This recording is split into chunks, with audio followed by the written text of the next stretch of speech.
Nos vamos a ir en esta oportunidad al contacto con Elena Alonso. Es un placer recibirla. Ella es economista y asesora financiera. Elena, bienvenida. Muy, pero muy buenos días.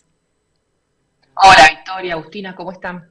Bueno, muchas gracias, muy bien, muchas gracias por el contacto. Con frío realmente, porque está muy, pero muy Sí. helada la mañana. Y bueno, más allá de que haga frío, ha estado muy caliente durante toda la semana el tema de la ley de bases. Muchos decían, bueno, depende lo que se sancione, si se aprueba o no, se va a escapar, bueno, las especulaciones que hacemos siempre los argentinos. Se escapa el dólar, va a ser un bombazo para el Fondo Monetario Internacional, bueno, en fin, un montón de temas, pero para que nos expliques bien qué es lo que va a pasar desde el punto de vista económico-financiero, qué está pasando, pero qué podemos esperar luego de este paquete fiscal aprobado.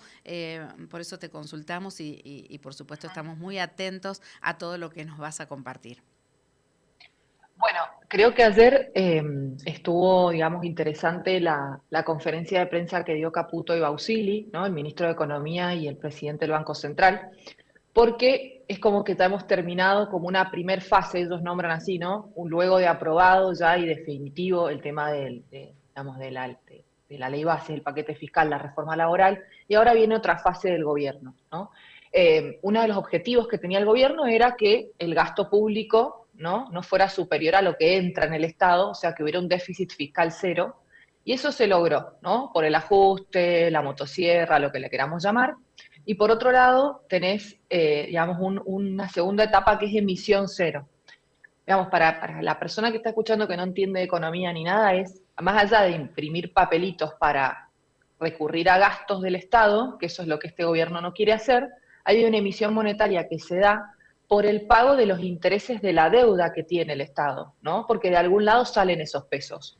Entonces, como los intereses eran muy altos, porque las tasas de interés también eran muy altas, y la deuda estaba en la cabeza del Banco Central, ¿bien? Entonces, el balance del Banco Central estaba muy golpeado por esto. Entonces, ahora lo que han hecho es pasar la deuda que tiene el central al Tesoro Nacional y el que se va, digamos, el que va a tener que cuidar este equilibrio ahora doblemente va a ser el Estado y le da más autonomía al central. ¿Por qué digo todo esto? Porque acá hay que tener en cuenta qué va a pasar para adelante, ¿no? Esto, la ley de bases, cómo repercute, y en esta pregunta que vos me hacías ayer, cómo repercute en la diaria de las empresas, en la diaria de las personas. Claro.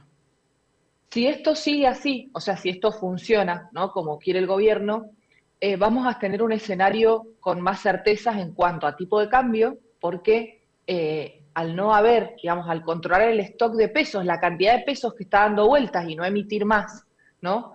Entonces, la relación entre la cantidad de pesos y los dólares circulando también se establece y que, digamos, se mantiene y que se mantiene el tipo de cambio. Entonces, puede haber una mayor certeza para adelante de lo que puede pasar con el tipo de cambio. Porque acá también es importante que el gobierno no da el brazo a torcer con el tema devaluatorio, no va a devaluar, sigue el ajuste del 2% mensual sobre el tipo de cambio oficial, y por otro lado tampoco va a ajustar el dólar exportador, que actualmente es 80% de lo que venden en los dólares lo liquidan al mercado oficial y el 20% lo pueden vender en el mercado de capitales, ¿no? Con un tipo de cambio más alto. Bueno, esas cosas no van a cambiar. Entonces, la especulación sobre que vaya a aumentar el tipo de cambio, si uno está esperando para hacer una venta o para liquidar una venta, no va por ahí, digamos, no van a hacer ese cambio. Bien. Después, por otro lado, tenés una baja en lo que es el impuesto país, que recordemos que se subió con este gobierno, ahora lo vuelven a bajar, porque como no tocan justamente lo que es el tipo de cambio, el impuesto país, que también es una forma de una parte, una medida de un cepo, ¿no? Porque hace que pague más caro lo que Claro. traigo de afuera. Entonces, eso también a partir de agosto empezaría a regir, parece, esta disminución de la baja del impuesto país. Entonces, con una inflación a la baja, un dólar estable, empiezan a haber más previsibilidad para las empresas y para que se empiece a recuperar el sector económico, porque ahora lo que han hecho es las variables macroeconómicas las han ajustado para que empiece, digamos, a haber más planificación. Entonces, yo creo que como importante de esto, más allá de que para mí, en mi opinión, es como que el peor momento lo estamos atravesando y que para adelante viene digamos, el recupero de la economía. Vieron que algunos hablan de esta B corta, como Sí, estábamos en el punto base y ahora vuelve a crecer. No lo veo, o sea, no se ve tan así, una recuperación así como tan abrupta, pero sí con certezas, porque ¿cuál es el problema que tenemos en Argentina y que siempre hemos tenido en Argentina? ¿No? La falta de previsibilidad que hay, o la sea, la falta de incertidumbre. certezas. La Correcto, incertidumbre, entonces. vivimos en incertidumbre. Y recién Agustina mencionaba esto, en julio no van a aumentar las tarifas. ¿Y qué les Bien, provoca a ustedes eso? Una sensación de alivio, ¿no? Decir, bueno, sabemos que en julio no nos aumentan las claro. tarifas. Ahora, ¿qué pasa si en julio no nos aumentan las tarifas y en agosto salen con otro martes 13 o algo y nos suben las... Es como esa situación de idas y vueltas en las políticas genera que no hayan inversiones, ¿no? El cepo cambiario, ¿por qué es tan importante sacarlo? Porque básicamente lo que hace es expulsar a los inversores. Porque si traen capitales, después no saben si los van a poder sacar y les van a poner restricciones o las restricciones actuales se los van a impedir. Claro. Entonces, por eso es tan importante ir a una salida del cepo. Ahora, ¿qué dijo ayer también el ministro respecto de esto? El cepo no se va a salir hasta tanto no haya una recuperación en la economía, ¿no? Y realmente el balance del central esté sólido para que la demanda de pesos no se vaya a los dólares y genere un sobrecalentamiento del tipo de cambio. Porque el Ujú. problema hoy es que la brecha cambiaria, que es contado con liquidación menos el dólar oficial, esté al 50%. Eso hace que empiecen a generarse muchas distorsiones. Los exportadores especulen para no liquidar, el importador demanda dólares pero no les dan dólares, entonces no importan las materias y se genera un parate en la economía, ¿no? Entonces hay un montón de variables que fíjate que aunque sea algo que veamos alejado, me afecta en el día a día. ¿Por qué? Porque si Totalmente. voy a comprar algo, a lo mejor no está disponible porque el que me vende ese producto tiene que importar algo, entonces se trabó desde hace unos meses la importación y ahora para importar tiene que acceder a otros mecanismos, ¿no? O irse directamente al contado con liquidación, que están más de 1.300 pesos. Entonces, obviamente que las variables macro nos afectan en el día a día y en nuestro bolsillo. Entonces, por eso a mí me gusta como tratar de desglosarlo un poco más y tratar de explicarlo fácil, más allá de que hay cosas técnicas que las tenemos que entender por lo menos por encima para poder saber para dónde ir. Porque acá una de las cuestiones que yo hago mucho foco con los clientes y también cuando doy charlas para empresarios o algunos cursos que justamente he estado dando esto, que se han focalizado todos en la planificación financiera y qué tener en cuenta en este contexto, ¿no? Claro, y Y sobre bueno, todo, bueno, básicamente, si queremos que se desarrolle o que haya mayor fomento a lo que es el empleo privado, bueno, hay que facilitar las inversiones, pero también hay que darle certeza a los empresarios que tenemos en nuestro país y sobre todo también a los uh-huh, pymes, que en muchos casos, uh-huh, bueno, están con dificultades serias, ¿no? sí. Bueno, esto es importante porque acá con las pymes, el hecho de que baje la tasa de interés, ¿no? En general para las empresas, pero la pyme es como que generalmente es la que más descalzada está en los pagos y cobros, ¿no? Cobra a plazo y tiene que pagar ya, porque como es chica, pyme, digamos, no tiene tanto poder digamos, de negociación con el pago al proveedor, entonces, y si al cliente le exige que le pague antes, capaz que pierde el cliente, y hoy no es momento para perder un cliente, entonces, bueno, aprovecho, digamos, me acomodo a esas condiciones del cliente mío y me quedo con un descalce de caja, ¿no? O sea, me faltan pesos para, si bien las ventas las tengo, pero financieramente tengo un descalce, y entonces ahí cometen el error o lo único que conocen es descubierto bancario, un préstamo que me da el banco que no es el mejor. Entonces, al bajar las tasas de interés, no solamente bajan para las inversiones, sino para el financiamiento. Claro. Entonces, el acceso al crédito empieza a aparecer. Ujú. El otro día estuve en un evento en la rural, que era todo para pymes, porque a mí, bueno, el mundo pymes es el que más me gusta, digamos, apuntalar en lo financiero. Y bueno, hablaban justamente de esto, ¿no? De la importancia de la reforma laboral para las empresas, de la importancia de empezar porque también ahora con esta ley de bases hay una que se llama la ley de hojarascas que le han puesto, ¿no? Que son 100 regulaciones que afectan a los empresarios y para eso entra Sturzenegger a empezar a eliminarlas. Después también viene la baja en los impuestos, porque hasta ahora no la hemos visto, ¿no? Con la situación macro que tenía el país no se podían bajar los impuestos, o por lo menos, bueno, hay un economista, la otra vez estuve con Gustavo Lázari, que me dice, yo ahí disiento, porque para mí sí se pueden bajar impuestos desde ahora, que son distorsivos y tampoco afectaría tanto la caja del gobierno. Algunos se Entonces, quejan bueno, van del a empezar a ver. el tema ganancias, ¿no? Del impuesto a las ganancias. Correcto, bueno, el impuesto a las ganancias, que bueno, ahora es el impuesto a los ingresos de los trabajadores, Claro, y el impuesto a las ganancias sobre las personas, pero tenés el impuesto a los débitos y créditos, que es súper distorsivo, claro. ingresos brutos, ¿no? Cómo ver de qué manera se puede regular para que no sea tan distorsivo justamente en las ventas de las empresas. Entonces hay un montón de cosas por hacer, pero creo que digamos, dentro de ese ciclo económico, si vamos a la teoría pura, ¿no? Empieza una recuperación de la economía y acá el tema es estar preparado para cuando vengan estos ciclos, ¿no? Yo hace poquito terminé de escribir un libro que es más de finanzas personales, pero hablo de estos ciclos, ¿no? De cómo uno se puede preparar económicamente y en el bolsillo de manera simple para estar resguardado, porque podemos tener certezas de acá a 3 años. ¿Qué va a pasar después de 3 años? No sabemos. Incluso mismo teniendo certezas de un gobierno que empezó en diciembre, fíjense lo que fue junio, ¿no? Fue una locura, ¿no? Sí, El tipo de cambio subiendo, la sí. gente ya no sabiendo para dónde salir corriendo, porque las tasas de interés bajaron mucho y esa gente que por ahí con una inversión tenía unos pesitos más por mes para vivir, dejó de tener ese ingreso porque las tasas bajaron demasiado, que está bien, ¿no? Porque digamos, las tasas bajan también para que los pesos no vayan no se vayan a una inversión, sino que el costo de oportunidad, digamos, de gastar la plata cada vez sea menor y se empiece a recuperar, ¿no? La economía y se empiece a incentivar el consumo. Entonces Ahora, hay un montón de aristas sobre ujú. esto. Ahora, Elena, esto de la caída estrepitosa que ha tenido el consumo, esto de lo que se denomina deflación, que yo no sé si me acuerdo que si hemos tenido una situación así, me parece que no, siempre vivíamos de inflación en inflación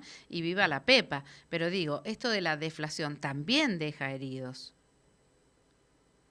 Claro, a ver, en este periodo no hemos tenido deflación, hemos tenido estanflación, ¿no? ¿Se acuerdan que hablaba Milei del año pasado, a fines de año, de este término? Es porque hay un estancamiento de la economía e inflación. Si bien ha bajado la inflación, porque esto por ahí hay personas que dicen, pero ¿qué hablan de que bajó la inflación si yo voy al supermercado y los precios están más altos? ¿No? Bueno, porque, ¿qué quiere decir? Que al menor inflación es que los precios suben en menor medida que antes, pero Ujú, siguen subiendo. ujú. ¿Qué pasó? ¿Por qué hubo una caída tan abrupta de la inflación? Básicamente tuvo un efecto, ¿no? Por las políticas macro del gobierno, pero principalmente por el efecto recesivo. Fue tan abrupto el ajuste en los bolsillos que la gente dejó de gastar. Claro. ¿Bien? Fue tan abrupto el aumento del costo fijo de las empresas que tuvieron que ajustar por muchos lados. Entonces, el efecto recesivo es, digamos, debido a esto del golpe en el bolsillo y el ajuste que ha habido en todos los costos fijos de todos los segmentos de la sociedad. Por, ¿Bien? por No eso, solamente en el por político. eso ahí es tan importante justamente lo que vos brindás en tus servicios, que es la planificación financiera, ¿no? Porque de pronto me parece que eso también nos va a todos, no solamente al particular, sino sobre todo al empresario, al pyme, ha tenido que ajustar absolutamente todo, ¿no?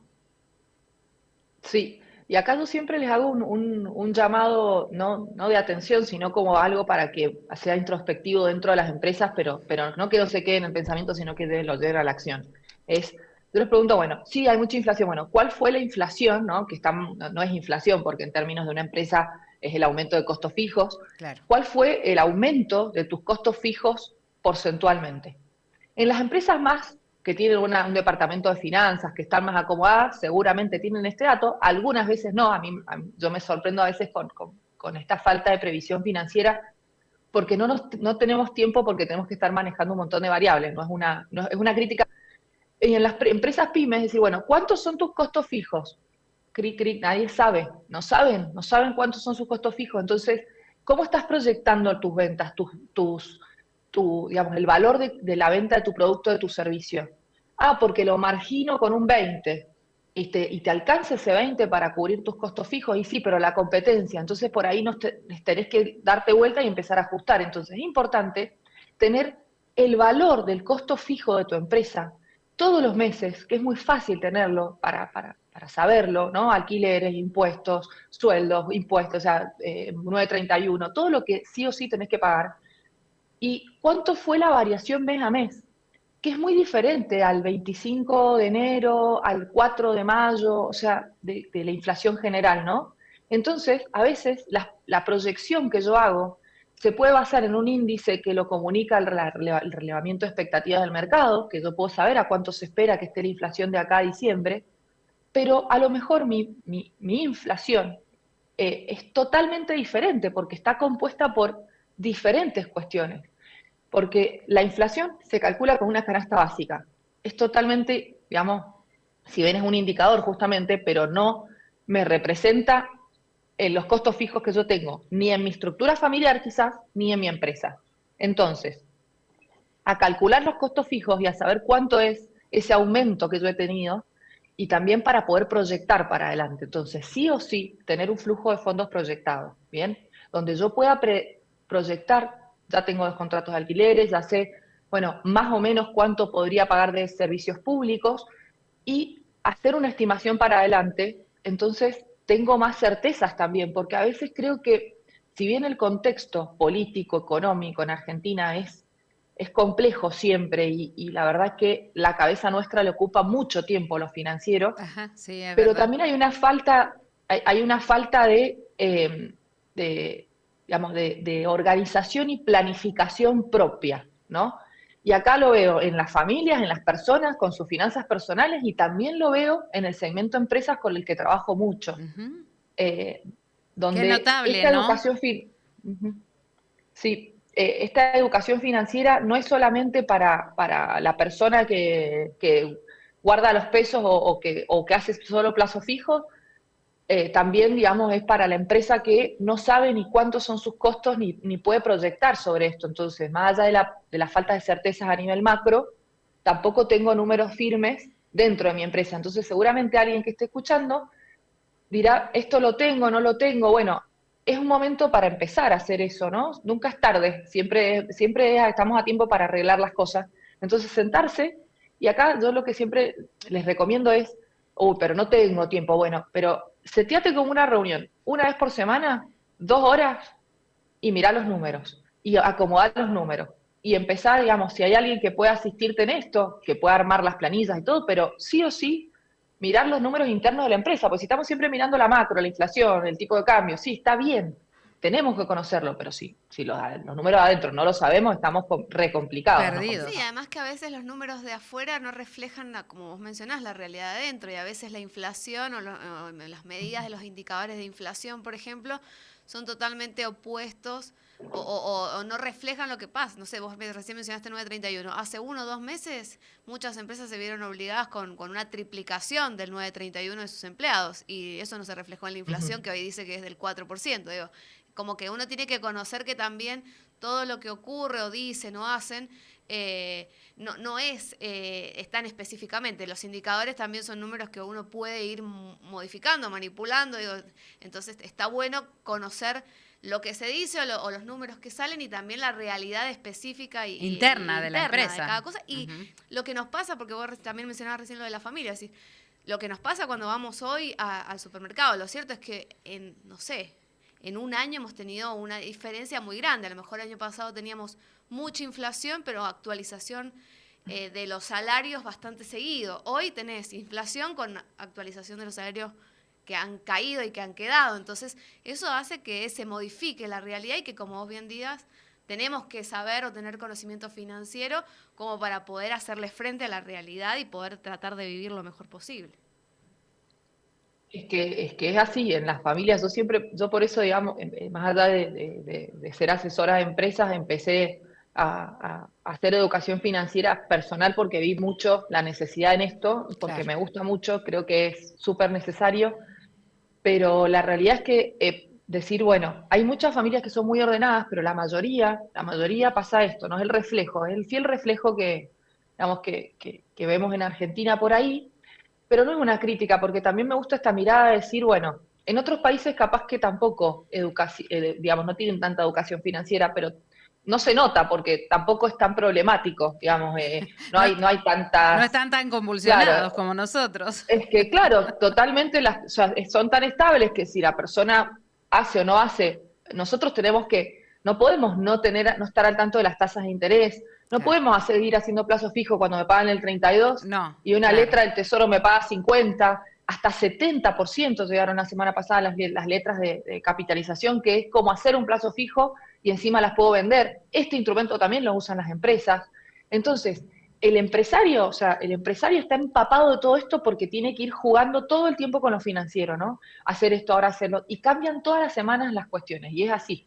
Ujú. Pero por eso está bueno tener como este semáforo, estos indicadores, alguien que, por eso, bueno, siempre hago mucha información con los clientes de desglosarles las medidas, como para tratar de facilitarles a ellos che, en un mensaje tenés todo lo que está pasando hoy, eh, después ya, no sé si con el canal, ya después te voy a agregar en la lista de Claro. difusión, Sí. Victoria. Estoy, Pero no, ahí, digamos, ya me enganché en un ¿estás? canal, pero yo Listo. te sigo, Bueno, sí, listo. ahí firme Bueno, todos los días. Pero bueno, algo, mira, estamos sobre la hora, pero algo muy chiquito sí. que sí me parece interesante. Esto que vos dijiste, bueno, un plazo fijo ya no te conviene. Y esto incluso para gente que nos escucha, no solamente para gente del ámbito empresario, sino para la gente Obvio. que ahorra en el día a día y que tal vez es un jubilado, pero que es un jubilado que tiene además un dinero por alquileres o por lo que fuera. Uno no sabe la realidad de cada uno, pero hay oportunidades diferentes a lo que es el plazo fijo. Muy cortito, por favor.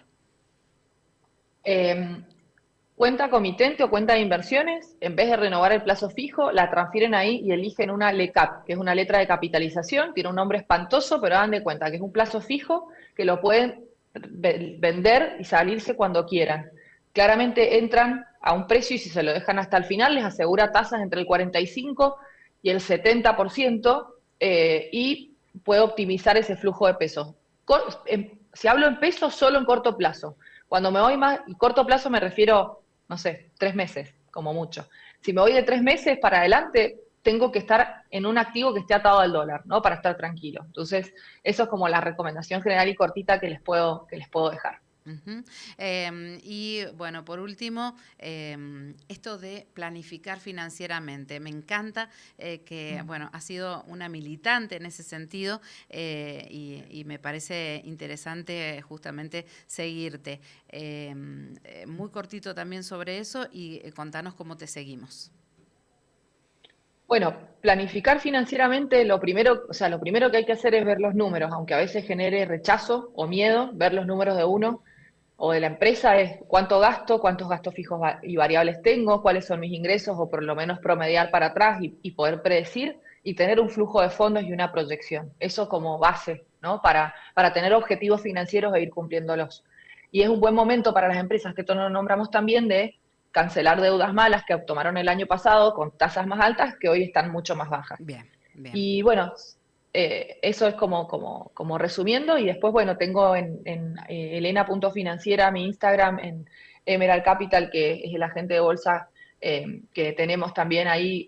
Informamos de todo y estamos todo el tiempo dando info para las empresas, a nuestros clientes y también a las personas que nos siguen. Bien, y con una información, una claridad, algo muy llano que llega a todos. Eso me encanta. Absolutamente todos los que no entendemos nada de economía, con ella entendemos un poquito más. Así es que te mandamos un beso enorme, Gracias. Elena, que tengas un excelente fin de semana. Gracias por estar con nosotros en la mañana del sábado acá en CNN Radio Mendoza 93.9 y por streaming para todo el mundo a través de nuestro canal de YouTube. Un abrazo enorme. Un abrazo a ustedes, que tengan lindo fin de también. Que estés muy bien.